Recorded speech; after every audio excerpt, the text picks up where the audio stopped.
Welcome to Not Milk Never Milk. Subscribe if you're lactose intolerant. You start by getting the image and a fast USB stick. This is the only file you need. Once done, verify your PC has at least 4 GB RAM and a 64-bit CPU so Chrome OS runs smoothly. Use Balena Etcher or Rufus to write the image.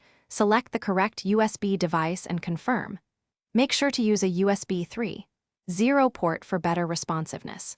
Don't install anything yet. You're creating a live environment that boots directly from the USB drive. You now boot into the live session. Press the boot key for your PC and pick the USB device. If Secure Boot blocks the image, disable it in UEFI settings, then reboot. Once the Chrome OS desktop appears, connect to Wi-Fi and sign in with your Google account to sync apps and settings. Make sure to choose the live or guest session, not any installer option. You'll get a functional system with Play Store or web apps, and you can test performance before any commitment. You're nearly done. Use web apps and Android apps to evaluate daily tasks and test peripherals like printers and Bluetooth. If you want to keep files, save them to external storage or create a persistent USB overlay. Otherwise, the live session resets on reboot.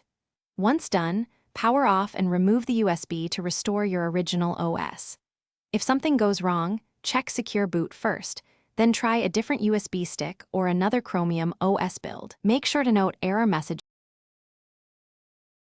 Thanks for watching. If this was helpful, leave a like and consider subscribing. See you next time.